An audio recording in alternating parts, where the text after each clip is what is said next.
Will the ceasefire in Lebanon hold this time?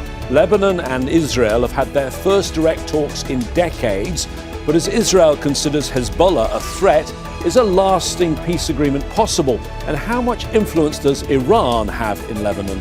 This is Inside Story.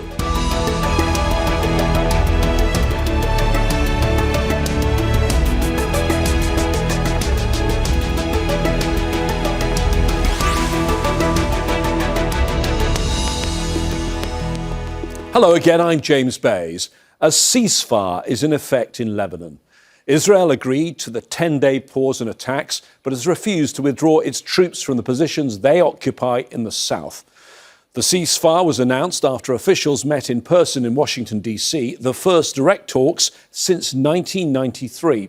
Now there's a hope of an agreement to end Israel's invasion and airstrikes. Hezbollah remains the main stumbling block. Israel says any deal must include the dismantling of the group, while Hezbollah says it will not lay down its weapons.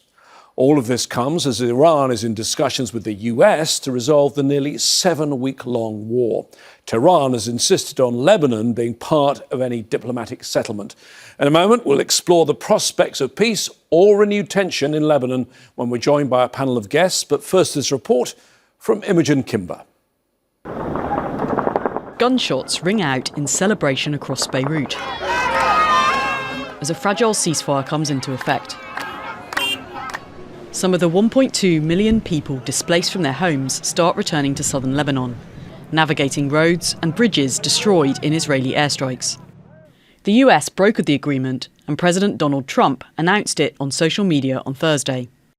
Under it, Israel has committed to pause its military offensive for 10 days, with the caveat that it will act against anything it perceives as a security threat.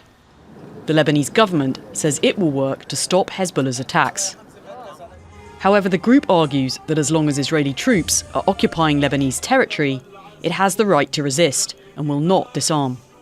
You have an element of strength called the resistance.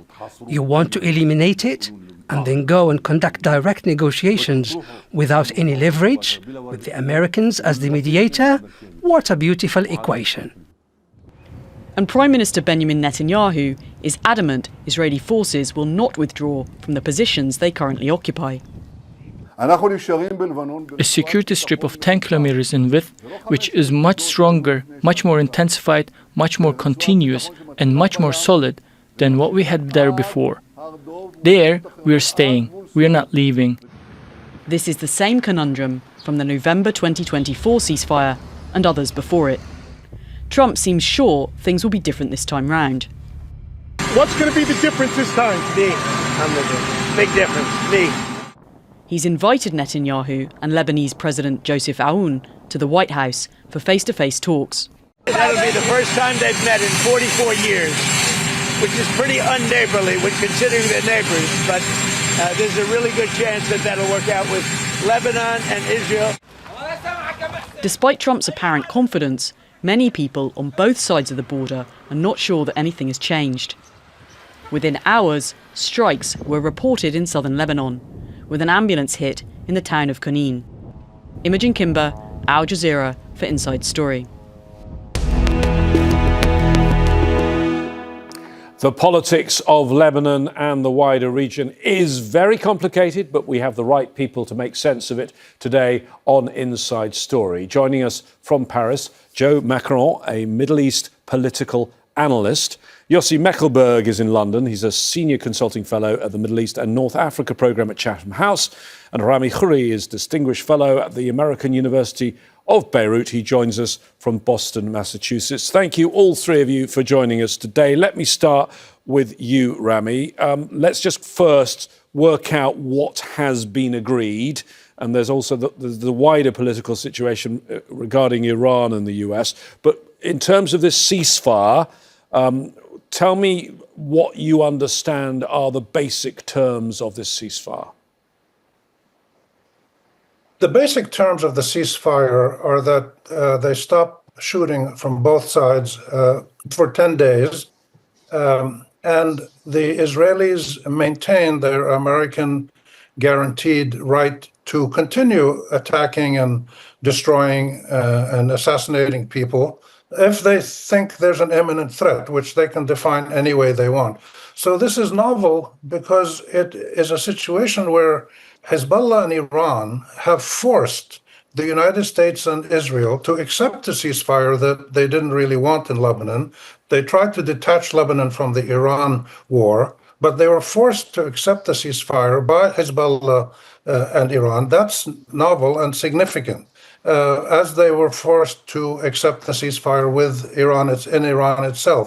What's not significant is that this is a perpetuation and maybe an aggravation of the tradition of the United States stepping in on the side of Israel, guaranteeing Israeli superiority over the condition in the region, so that Israel can do anything it wants. Joe, I mean, for people in Lebanon, can they be too hopeful? Because it's pretty clear we've been here before and not just once.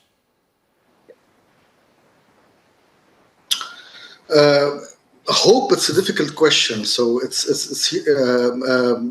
I don't know how we're going to move forward. Just to continue the Rami thought, what we have now is an addendum to the ceasefire in November 2024. The last one, we had different interpretations of it. And this one also, we have more different interpretation moving forward. What's different now is we have a different regional dynamic, which is the US and Iran talks that indirectly led to this ceasefire. And then we have, for the first time, a path toward a negotiation, which didn't exist before. So those two, but from the technical aspect, they didn't refer to the mechanism, which is the US, French, Israeli, Lebanese meeting that used to take place in Nakura. So this means we're beyond the status quo of the last 15 months. So we are in a different dynamic now. And the Americans are getting involved directly because the Israelis doesn't want the French to be involved. So we have a lot of various dynamics now. And at the same time, we have Hezbollah arguing that, unlike the November 2024 that Hezbollah never liked, that now Hezbollah is saying we will react if Israeli has a strike. So we have different interpretation now moving forward. And we have also Israeli presence continued in the south of Litani. And you have a Lebanese army who's expected from the American side to step up and come in. So the hope is not related to the Lebanese only. It's related to what the Americans, Iranians will do. It's related to what the Israeli will do and how much space they have from the Americans to do, especially from Trump directly, who's more involved now in the Lebanese file. And we have to see the internal politics in Lebanon, which I know we're going to discuss later, but to see also how this is going to play out at least in the next 10 days. Yossi, this follows talks which were pretty unusual, face-to-face, between the Lebanon ambassador and the Israel ambassador in Washington, D.C. How significant was that? But I'll also add another part to the question. The Trump administration wanted to go further before there was this ceasefire. They'd wanted the Lebanese President Joseph Aoun to have a phone call with Benjamin Netanyahu, and Aoun said no to that idea. Yeah, I mean, direct negotiations are very important. It hasn't happened as such since the 1980s, and this didn't happen exactly the way that at least Israel expected, or some parts of the political map in Lebanon expected. But I think this should be the normal situation in which both sides try to resolve their outstanding issue. It doesn't happen like this. I think what the previous speaker said is very important is to look at the internal dynamics and to see, that they are capable of not only speaking directly to one another, but reaching an agreement. I think all in all, the essence of the agreement, if you go back to UN Security Council Resolution 1701, 1599, if you go to the ceasefire agreement of 2024, the question at the end of the day is the intentions of the side, but also the ability of both sides and It's to deal with the dynamic, the internal dynamic within their own countries, to reach an agreement which besides recognize first and for all the sovereignty of each other, the blue line is the border between the two countries, and there is no one is attacking each other. And what we see now with the ceasefire, it's a short term. There is also danger in this ceasefire that it depends on what happens with Iran. So what happens if the ceasefire with Iran collapses? Does it mean almost immediately and automatically that the ceasefire in between Israel and Lebanon is collapsing, and it will allow Israel to continue attacking Hezbollah and Lebanon, and vice versa? So I think the long of short of it, it's a very fragile ceasefire, and it needs actually addressing it. Why, for instance, President Aoun won't talk directly to Netanyahu? I think most people understand why it puts him in an almost impossible position to do so. Rami, there you heard Yossi talk about how fragile it is. And one of the things that makes it so fragile is the fact that there are still substantial numbers of Israeli troops in southern Lebanon, and Prime Minister Netanyahu says he's going to keep them there. Let's have a quick look at a map. He says that he's going to keep a security strip that begins at the sea and stretches to Mount Dov and the outskirts of Mount Hermon up to the Syrian border. That's 10 kilometers wide. Isn't that a recipe potentially for real problems, for misunderstandings, all sorts of other problems? Oh, absolutely. It's also the normal operating system for the State of Israel and the United States that generally backs it, that Israel's priority security is more important than anything that relates to Arab countries. So the agreement that the statement that they put out talked about sovereignty, territorial integrity, and security, but for all, but in practice, when you read through the document that was released, it favors the Israelis. Israelis can attack anytime they want if they feel there's a threat. And for the Israelis, history shows that a threat means a human being who walks around saying, I want to be free and dignified living in my own country. That's a threat. So the Israelis can do whatever they want. And the Americans are the only people who decide what happens. Edging out the French here is a big change, even though the French were not very active in monitoring the ceasefire as they were supposed to be with the Americans.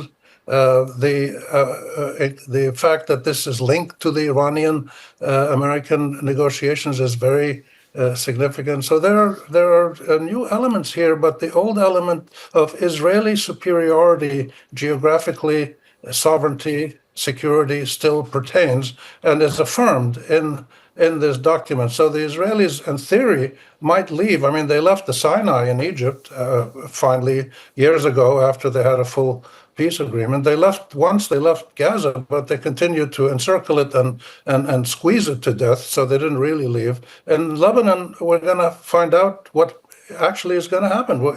They could leave all that territory if there is a permanent agreement, but there can only be a permanent agreement if there is a link to the Iran situation and to the original Palestine-Israel conflict. That's why Israel and Hezbollah are fighting. That's why Hezbollah was born. That's why Iran got into fighting with Israel, because of the Palestine issue and Israel and Palestine. And now this is an issue that is going to come up over and over and over again if people are honest enough to address it. Joe, I mean, what Rami said there, it's worth reminding everyone that last time there was a deal like this, 27th of November 2024, the ceasefire then, Israel continued its attacks almost every single day. At that time, Hezbollah was basically caught in an attack where Nasrallah was killed and Zebti was killed. There was major attacks. The dynamics were completely different. There was not the U.S.-Iran, so the U.S. was not as much invested. There was transition, the election from Trump to Biden. So the interpretation and the way this ceasefire was agreed, it's very contentious, especially between Hezbollah and the speakers Berri, which is their closest allies, who pushed for that ceasefire agreement. So for them, they don't want to go back to this ceasefire agreement. But just to point out, because I know the rhetoric of the Israeli government always point out that the border is the Litani River, but the Israeli don't have control up to the Litani River. And now they have maybe in some areas 7 kilometers or less.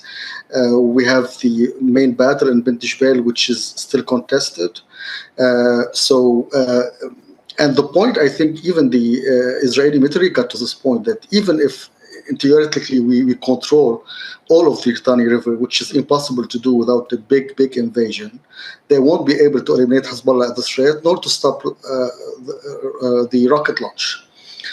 So now, what's more dangerous now is we have more mixed area where we have the Israeli controlled some areas, Israeli forces, but they don't have full control. They didn't be able to clear everything from it. So this is going to be a very contested area in the coming 10 days of how both sides going to avoid clashes, because Hezbollah instruction that that they were echoed in the media today, they asked all their fighters to stand where they are, not to launch rockets, not to move.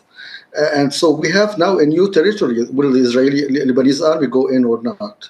What will happen in the next 10 days? So, but just to point out, they don't have control of south of the Litani River. Okay, I'd like to examine what has changed as a result of this war, and clearly, politically, we need to look at that. But Rami, before we do that, we mustn't forget the humanitarian angle of this, and just the fact that well over 2,000 people have been killed in this war. And remarkably, Pakistan, the mediator in the wider conflict between the US and Iran, wanted Lebanon included on April the 8th.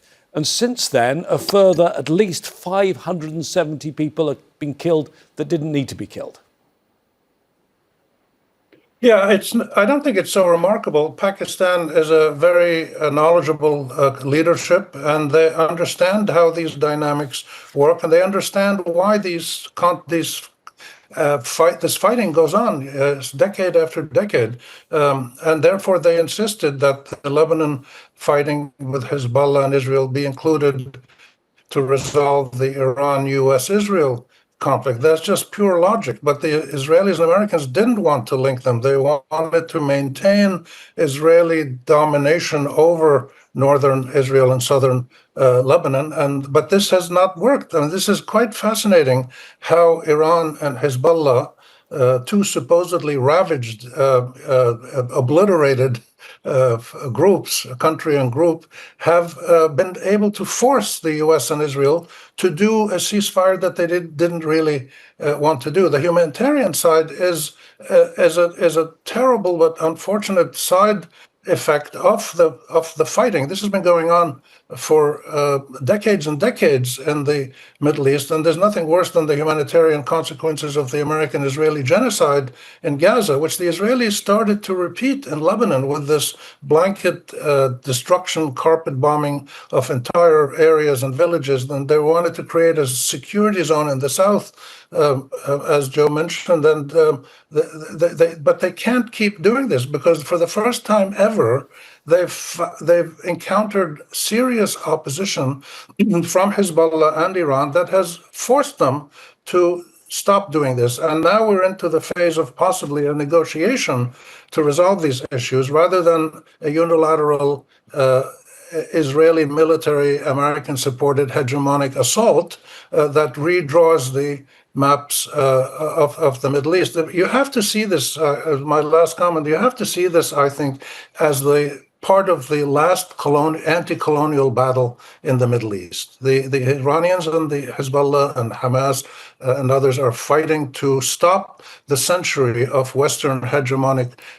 military assault and control of this region. And Palestine is the core element there, and it has spread to other parts of the region. But now there's a serious attempt to stop it and to get to a situation where the Israelis can live in their Jewish majority state that the UN has accepted and the Arabs have all accepted in the Arab peace plan, but Israel and the US reject. and to try to stop the military dominance of Israel and the U.S. and to replace it with some kind of negotiated agreement that is fair to all and that respects international law. But international law was destroyed by the U.S. and Israel while they were carrying out the genocide in Gaza. Okay, Yossi, I'd like your reading of how this ceasefire has been viewed inside Israel. It seems to have taken the country by surprise, including perhaps the cabinet. Tell us how also it affects the fortunes of Prime Minister Netanyahu. The Middle East is a strange place. Fortunes can change sharply and swiftly. He was looking very popular at the start of this war. Yeah. Let me start to maybe say that I don't subscribe to the opinion that Iran and the Hezbollah are the kind of the knight in shining armor for the Palestinians. Yes, the Palestinian issue should be resolved in a just and fair manner, but to think that Iran and the Hezbollah are doing that and not for their own purposes and interest, I think it's a bit naive. I think that they have their own game about their own survival. If Hezbollah loses relevance if there is no resistance to Israel, and I think actually Israel falling into this trap again and again and again by overreacting disproportionately, using its military power and doesn't actually look into the wider game in the region. As for what you ask, we know that what happened, Israel and under Netanyahu needs always to keep some fronts open. This is what keeps Netanyahu in power. As long as there is conflict, it can be in Gaza, it can be in the West Bank, Iran, Hezbollah, and Lebanon. Not that Israel doesn't have justification that Hezbollah attacks it. It attacked it in 2023, immediately after the Hamas attack. It joined Iran. It's the question how it responds to this and what it takes. It takes actually liberties to inflict this humanitarian tremendous pain on other countries or society. Israel was interested to keep, most of the government was interested in keeping this war with the Hezbollah going. They think that they have a job to finish, whether it's realistic or not. I don't think it's realistic. And it's, again, one of the problems with the Israeli government as it is the only modus operandi is using military power, never translated, and know when to stop and when to move to diplomatic sphere. But Netanyahu took this decision despite opposition within the security cabinet, despite what many commentators said, despite what most of the coalition think, despite what people in the north demanded from him. They feel that they were actually being sold out. But reality is Netanyahu, the only person, it's not a country, the only person that Netanyahu feels is Trump. If Trump says stop to the war with Iran, he stops with Hezbollah, he stops. That's the only break that exists right now when Netanyahu government is, as far as Netanyahu government is concerned. Let me turn to Joe and let's get a feeling of what you think is going on with regard to the government in Beirut, because you had a new team just over a year ago, a new prime minister, a new president. They said they were going to push Hezbollah to disarm. They tried a little bit, and maybe they had a few little bits of success. Do you think disarmament is a real possibility now? At this moment, no. We have to see how things will evolve. Now we have the executive branch, which basically took a strategic decision to be closer to the US side on this. And you have Hezbollah, basically, who remains obviously in the Iranian track. And then you have the parliament speaker, Nabi Berri, who's trying to be the balancing act. And he's the most decisive person now in the dynamic. He basically said, we will not negotiate if there's no ceasefire. And this helped the dynamic, whether externally or internally, to reach the ceasefire just after the negotiation. Now the second step, which is to advance more, whether a call between the Israeli Prime Minister and the Lebanese President. And now the line in Lebanon is we will not arrive to this moment without the Israeli withdrawal from the south. So we are in an impasse since a while, but now it's more clear. The Israeli cannot end Hezbollah's threat militarily. Hezbollah cannot liberate south of Lebanon militarily, and you have still in the Iranian-US impasse somehow. So the path now becomes increasingly clear is you have to have a negotiated settlement. But okay, let me bring back in Rami at that point. So you have to have a negotiated settlement. Clearly, Yossi has said that the only person Netanyahu listens to is Trump.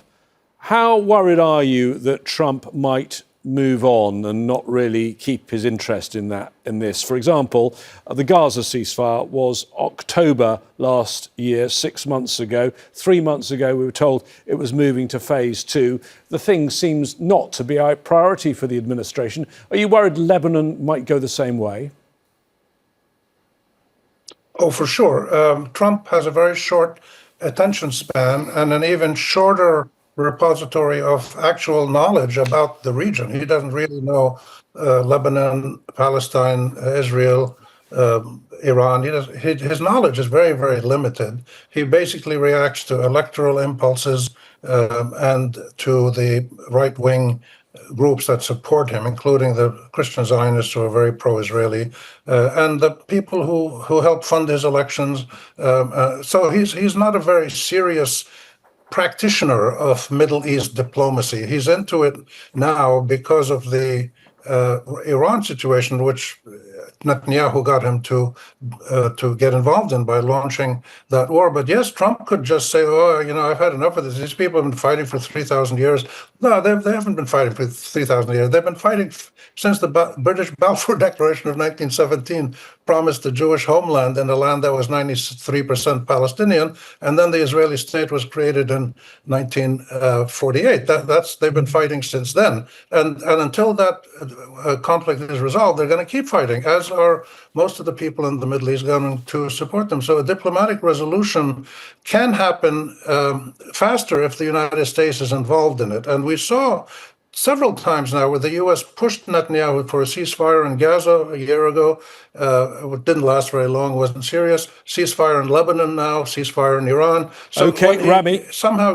Rami, thank you very much. Rami, Khouri, Joe Macaron and Yossi Mekelberg are our guests today on Inside Story. Al Jazeera's teams in Beirut and southern Lebanon will continue to cover this story with plenty more analysis at aljazeera.com. Your views are welcome as ever. On Facebook, share your thoughts at facebook.com/AJ Inside Story or post on X. Our username is @AJ Inside Story. For now, that's it from me, James Bays, and the production team here. But Al Jazeera's coverage never stops. Stay tuned for the latest.